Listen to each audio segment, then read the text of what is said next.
আসসালামু আলাইকুম। সবাই কেমন আছেন? আশা করছি ভালো আছেন। আমিও আলহামদুলিল্লাহ ভালো আছি। ডেইলি লাইফস্টাইল চ্যানেলে সবাইকে স্বাগতম। আশা করি ভিডিওটি ভালো লাগলে লাইক করবেন, সাবস্ক্রাইব করে পাশে থাকবেন। এখন সকালে নাস্তা বানাচ্ছি। আজকে সকাল সকাল কাজটা শুরু করে দিয়েছি, আর এমনিতেই একটু দেরি করে কাজ করি। আর গ্যাস থাকে না, আবার আজকে শুক্রবার, তো একটু বাইরে যাব। গ্যাস না থাকলে রান্না করাটা খুবই কষ্টকর হয়ে যায়। তো আমি নাস্তাটা বানানো শেষ করি। নাস্তা বলতে আমাদের রুটিটাই ভালো লাগে, আমরা রুটি খাই। আর আমার ছেলে জারিফ ও পরোটা খায়।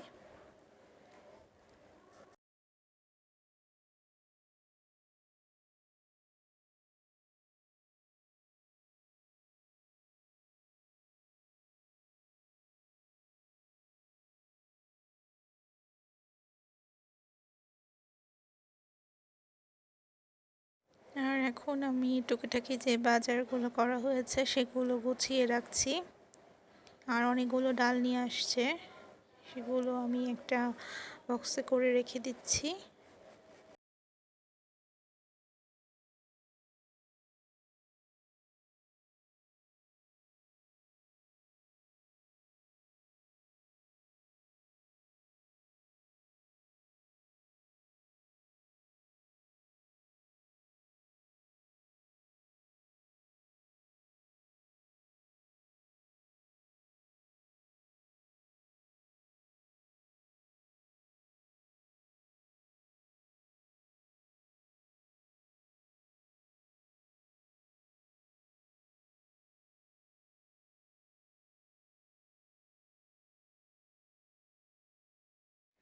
আর আমার রান্নাঘরটা ছোট হওয়ার কারণে আমি এরকম একটা সেলফ ক্যাবিনেট বানিয়ে নিয়েছি। সেটাতেই আমি আমার সবগুলো জিনিস রাখি রান্নার।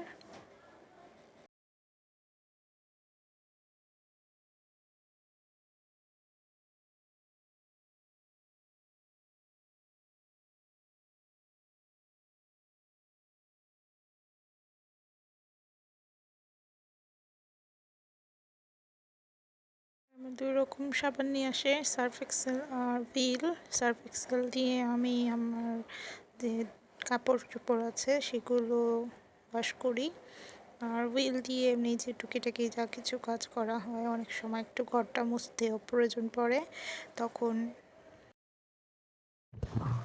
আর আমি এখন ফিরনি বানাবো। তো আমি এখানে ২ কাপ দুধ নিয়ে নিয়েছি।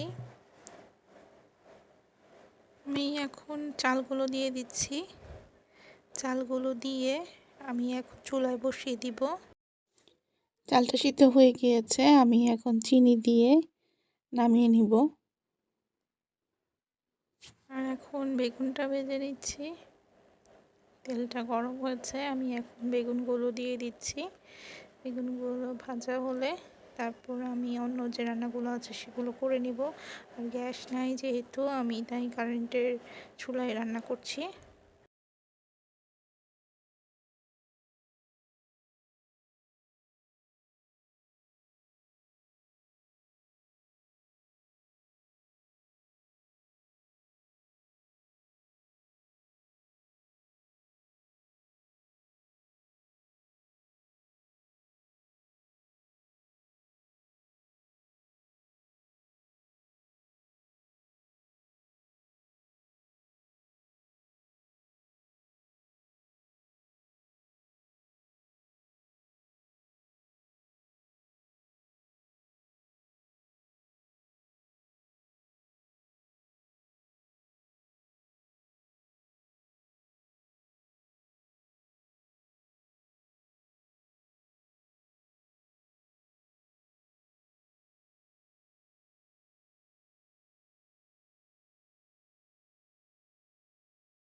তো এই ছিল আজকে আমার রান্নার আয়োজন।